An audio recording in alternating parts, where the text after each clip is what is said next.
Office bearers, workers और इस इलाके के दोस्तों, बुजुर्गों, ख़ास तौर से आप तमाम हजरात जो पार्टी को नए तरीके से ज्वाइन करना चाहते हैं, मैं नाम लेकर वक्त ख़राब करना नहीं चाहता आपका। दरअसल मैं बहुत खुश हूँ और बहुत अपने आप को मजबूत पा रहा हूँ जब मैं देख रहा हूँ कि नए लोग पार्टी में ज्वाइन कर रहे हैं, क्योंकि मैं इत्तेफाक से पॉलिटिकल मेरी एक हिस्ट्री है। आप लोग जानते होंगे जनता दल में भी था, मैं यहाँ पार्लियामेंट कंटेस्ट किया था 1989 में। वैल्यू हमारी पार्टी और दूसरी पॉलिटिकल पार्टीज़ में जो बेसिक डिफरेंस है वो ये है, हमारी party in real sense value based party है। वैल्यू बेस्ड पार्टी आपने सुना ही होगा, रिपोर्ट्स जानते हैं कि हेगड़े साहब जब जनता दल बनाए थे, जनता दल बनी थी, वो भी वैल्यू बेस्ड पार्टी के नाम से था। लेकिन आज आप जानते हैं कि जनता दल किस पोजीशन में है। सारे वैल्यूज़ को, सारे आइडियालॉजीज़ को पोंछ कर फेंक दी हैं और आज वही उसी रैली में वो भी हैं जहाँ करप्ट पार्टीज़ काम करती हैं। हमारी पार्टी को हम भी इसीलिए ज्वाइन करेंगे, वैल्यू बेस्ड पार्टी है। कल अगर ये पार्टी भी वैल्यू बेस्ड नहीं रही तो हम पहले आदमी होंगे जिस पार्टी को छोड़कर जाएंगे। लेकिन हम जानते हैं कि जिन लोगों ने इसको प्रोजेक्ट किया है, इस पार्टी को, जिन लोगों के लीडरशिप में पार्टी चल रही है नेशनल लेवल पर, स्टेट लेवल पर, वो सब के सब वैल्यू बेस्ड सेंस रखते हैं और वो इसीलिए पार्टी में है। मुझे उम्मीद है ये पार्टी यकीनन एक बहुत अच्छा काम करके दिखाएगी। अगरचे कि आज ये पार्टी छोटी है, अगरचे कि नहीं है, लेकिन पॉलिटिकल पार्टीज़ का नहीं होना या छोटी होना कोई इमटेरियल है। आप देखते हैं कि आम आदमी पार्टी कितनी परसों पैदा हुई हो, नई पार्टी थी, आज दिल्ली जैसे हेडक्वार्टर पर कब्जा की हुई है, वहाँ जीत कर आई है लोगों के सपोर्ट से। बीजेपी आज से जस्ट 25-30 ईयर्स पहले सिर्फ 2 MP हुआ करते थे उनके, आज पूरे हिंदुस्तान पर हुकूमत कर रहे हैं वो लोग। 30 साल के अंदर 130 करोड़ के इस मुल्क पर हुकूमत कर रहे हैं। तो ये पॉलिटिकल पार्टीज़ में कभी भी ऐसे चेंजेस आ सकते हैं जो एकाएक उसको किक मिल सकता है, एकाएक लोगों का सपोर्ट हो सकता है। और ये पार्टी को जब आप लोग रियलाइज़ करें, अगर सारे लोग रियलाइज़ करना शुरू कर दें, अगर पार्टी वर्कर्स इस बात को आगे बढ़ाएं, तो वो दिन दूर नहीं कि एक नहायत ही पावरफुल पार्टी बनकर हम कर्नाटका में और इंडिया लेवल पर भी उभरेंगे। तो सबसे पहले तो वेलफेयर पार्टी ऑफ इंडिया यहाँ गुलबर्गा डिस्ट्रिक्ट में आज हमारी पार्टी के अंदर हमारे बहुत सारे भाई जो है पार्टी में शामिल हुए हैं, जिसमें हमारे सिद्धण्णा जी चक्रा साहब, इनके नेतृत्व में पूरे इनके दोस्त, इनके सहपाठी, उनके घर वाले, तो एक बड़ी तादाद जो है आज पार्टी में शामिल हुई है। तो हम वेलफेयर पार्टी की जानिब से इन सब का स्वागत करते हैं, वेलकम करते हैं। दूसरी बात, अभी सिद्धण्णा साहब जो है चूँकि हमारे पार्टी में शामिल हुए हैं, तो पार्टी ने उनको जो है यहाँ डिस्ट्रिक्ट का वाइस प्रेसिडेंट नॉमिनेट किया है, तो उसके लिए भी हम उनको कॉन्ग्रेचुलेट करते हैं। तो 2 अहम बातें हैं जिसको मैं आप लोगों के माध्यम से रखना चाहता हूँ। एक तो ये है कि पूरे हिंदुस्तान में जो किसान इस वक्त परेशान है, किसान जो कंटिन्यूस प्रोटेस्ट कर रहे हैं, लेकिन इसके बावजूद सेंट्रल गवर्नमेंट जो है कोई उनके लिए हल तलाश करने को तैयार नहीं है, या उनसे बात करने को तैयार नहीं है, या फिर बात भी कर रही है तो वो ऐसी है कि जो किसानों के मसले हल नहीं कर सकते। तो हम वेलफेयर पार्टी की जानिब से इसकी शदीद मुखालिफत करते हैं। हमने कर्नाटक में, बेंगलोर में जब प्रोटेस्ट हुआ, कंटिन्यूस हो रहा है, उसमें भी हम उसमें शरीक रहे। दिल्ली में भी अभी हमारे नेशनल वाइस प्रेसिडेंट साहब और हम सब जो है वहाँ किसानों का जो प्रोटेस्ट हो रहा है उनके साथ हम गए, उनके साथ शरीक रहे, और हम हुकूमत से ये मुतालबा कर रहे हैं कि किसान जो मांगें कर रहे हैं वो बिल्कुल जायज़ मांगे हैं।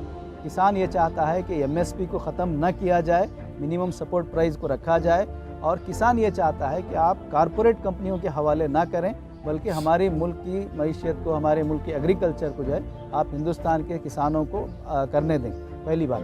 दूसरी बात, अभी कर्नाटक हुकूमत ने हाल ही में जो गौ कृषि बिल को मंजूरी देने की जो कोशिश कर रही है, जिसको एक हाउस में पास भी किया गया है, वेलफेयर पार्टी इसकी सख्त मुखालिफत करती है। और हमारी मुखालिफत करने की वजह बुनियादी वजह यह है कि ये किसानों के जो 3 बिल सेंट्रल गवर्नमेंट ने पास किए हैं और स्टेट गवर्नमेंट ने जो एक बिल पास किया है, उसकी तरह ये किसान मुखालिफ बिल है। गौकुशी जो बिल है ये किसान मुखालिफ बिल है। इसमें सबसे ज़्यादा परेशानी किसान को होने वाली, इसलिए कि गवर्नमेंट का ये कहना है कि आर्टिकल 48 के तहत जो है वो इस कानून को बनाना चाह रही है, जिसमें ये कहा गया है कि आर्टिकल 48 ये कहता है कि किसान के जो काम आने वाले जानवर हैं, बैल है, गाय है, उनकी रक्षा करना है, ये आर्टिकल कहता है। लेकिन हुकूमत जो कर रही है वो किसान को ना ख़रीदने दे रही है ना बेचने दे रही। कोई भी किसान जो है एक जानवर जब बैल ख़रीदता है हल जोतने के लिए, उसकी उम्र 8-10 साल होती है, उसके बाद उसको बेचना पड़ता है। जब तक वो नहीं बेचेगा तब तक जो है वो ख़रीद नहीं सकता। अगर वो ख़रीद नहीं सकेगा, अपने पास ही रखेगा, तो रोज़ाना मिनिमम उसको 150 रुपये एक जानवर पे मिनिमम खर्च करना पड़ेगा। और हिंदुस्तान के अंदर इस वक्त 70 करोड़ किसान हैं जिनकी एवरेज आमदनी, जो एवरेज इनकम है, वो ओनली 6000 है। और एक जानवर को जो है पालने के लिए महीने में 6000 से ज़्यादा खर्चा करने की ज़रूरत पड़ती है। तो जब किसान को ये आप डर दिखा रहे हैं कि आप ख़रीदेंगे या बेचेंगे, यहाँ तक कि इतना डेंजरस कानून ये आप बनाए हैं कि जिस जगह पर इस तरह का जानवर बंधा जाएगा उस जगह को भी सीज करेंगे आप। और उसमें एक डेंजरस ऑप्शन ये भी है कि गौरक्षक के नाम पर जो गुंडागर्दी हो रही थी उसको जो है एंडोर्स किया गया है। उसमें ये कहा गया है कि गौरक्षक के नाम पर कोई भी काम करता है तो पुलिस उस पर एक्शन नहीं ले सकती। ये इस तरह का काला कानून है जो किसान को परेशान करने के लिए बनाया गया, नंबर 1। नंबर 2, गौकुशी का ये जो कानून है ये इस मुल्क की जो गरीब आबादी है, चाहे वो मुसलमान हो, हिंदू हो, दलित हो, जो एक प्रोटीन की जो ग़िज़ा है उसके खाने पर जो है यहाँ पर पाबंदी लगाकर उन तमाम गरीबों के हक़ पर जो है ये हुकूमत प्रहार कर रही है। यहाँ हमारी हुकूमत कर रही है, कर्नाटक हुकूमत।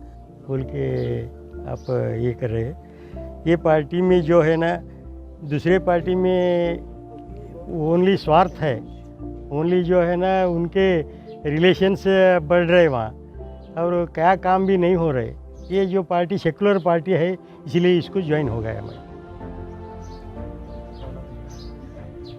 ಈಗ ನಾನು ಸಿದ್ದಣ್ಣ ಚಕ್ರ, ನಿವೃತ್ತಿ ಸಹಾಯಕ ಅಧಿಕಾರಿ, ಶಿಕ್ಷಣ ಇಲಾಖೆ, ಗುಲ್ಬರ್ಗ. ಈ ಪಾರ್ಟಿಯಲ್ಲಿ ಯಾಕೆ ವೆಲ್ಫೇರ್ ಪಾರ್ಟಿನೇ ಯಾಕೆ ಚೂಸ್ ಮಾಡಿದ್ರಿ ಅಂತ ಅನ್ನೋದಕ್ಕೆ, ಇದು ಒಂದು ಸೆಕ್ಯುಲರ್ ಪಾರ್ಟಿ ಇದೆ, ಇಲ್ಲಿ ಎಲ್ಲ ಜಾತಿ ಜನಾಂಗ ಧರ್ಮ ಎಲ್ಲರೂ ಕಲಿತು ತೊಗೊಂಡು ಹೋಗ್ತಾರೆ. ಹೀಗಾಗಿ ನಾ ಈ ಪಾರ್ಟಿ ಏನದ ಸೇರಿಕೊಂಡಿದ್ದೀನಿ. ವೆಲ್ಫೇರ್ ಪಾರ್ಟಿ ಆಫ್ ಇಂಡಿಯಾ ಇದರ ಒಂದು ಉಪಾಧ್ಯಕ್ಷನಾಗಿ ನನ್ನನ್ನು ಎಲ್ಲ ಮಾನ್ಯರು ಆಯ್ಕೆ ಮಾಡಿಕೊಂಡಿದ್ದಾರೆ. ಅದರಂತೆ ನಾನು ಈ ಒಂದು ಪಾರ್ಟಿ ಸಲುವಾಗಿ ತನು ಮನ ಧನದಿಂದ ನಾನು ಕಾರ್ಯನಿರ್ವಹಿಸ್ತೀನಿ, ನಿಷ್ಪಕ್ಷವಾಗಿ ಕಾರ್ಯ ಕೈಗೊಳ್ತೀನಿ ಅಂತ ಹೇಳಿ ಅವರಿಗೆ ಆಶ್ವಾಸನೆ ಕೊಡ್ತೀನಿ. ಇವತ್ತಿನ ದಿವಸ ಇಲ್ಲಿ ಎಲ್ಲ ಹೊಸ ಜನರು ಏನು ಸೇರಿದ್ರು ನಮ್ಮ ಪಾರ್ಟಿಗೆ. ನಮ್ಮ ಹರವಾಳ ಸಾಹೇಬ್ ಹೇಳಿದರು, ಈ ಪಾರ್ಟಿ ಯಾಕೆ ಸೇರಿದ ನಮ್ಮ ಅಣ್ಣ ಗೊತ್ತಿಲ್ಲ, ಪಾರ್ಟಿ ಬಗ್ಗೆ ಏನೂ ಗೊತ್ತಿಲ್ಲ, ಆದರೆ ನಾವು ಫಾರ್ಮರ್ ತುಂಬಿದೆ. ಈ ಪಾರ್ಟಿ ಏನಿದೆ ಅಂದರೆ ಎಲ್ಲ ಪಾರ್ಟಿ ಹ್ಯಾಂಗದ ಅದ್ರಕ್ಕಿಂತ ಅಪೋಸಿಟ್ ಅದ. ಎಲ್ಲರ ಪಾರ್ಟಿದಾಗ ಏನದ ಏನಿಲ್ಲ ಅಂತ ಕೇಳ್ತಾರೆ ಅವರು. ನಮ್ಮಲ್ಲಿ ಏನಿಲ್ಲ, ನಾವು ಎಲ್ಲರ ಸಲುವಾಗಿ ದುಡಿಬೇಕು, ನಮ್ಮ ಸಲುವಾಗಿ ದುಡಿಬೇಕು. ನಾವು ದುಡ್ದು ಬಳಗ ನಮ್ಗೆ ಏನು ಸಿಗೋದ ಈಗಿಲ್ಲ, ಮುಂದೆ ನಾವು ಎಲ್ಲ ಮುಗಿದು ಬಳಗ ಗೊತ್ತಾಗ್ತದೆ ಏನು ಸಿಗ್ತದ ಏನಿಲ್ಲ ಅಂತ. ಇದೇ ಚಕ್ರ ಸಾಹೇಬರಿಗೆ ನನ್ನ ಕಡೆಯಿಂದ ಭಾಳ ವೆಲ್ಕಮ್ಮು. ಮತ್ತು ಹುಡುಕಿದವ್ರ ಹೆಸರಂದರೆ ಯಾರ್ಯಾರಲ್ಲಿ JP ಅರವಾಳ್ ಅವರು, ಪ್ರಮೋದ್ ಅವರು, ಶಿವಶಾಂತ್ ಅವ್ರಿಗೆ ನಾವು ಈ ವೆಲ್ಫೇರ್ ಪಾರ್ಟಿಗೆ ಮೋಸ್ಟ್ ವೆಲ್ಕಮ್ ಮಾಡ್ತಾಯಿದ್ದೀನಿ.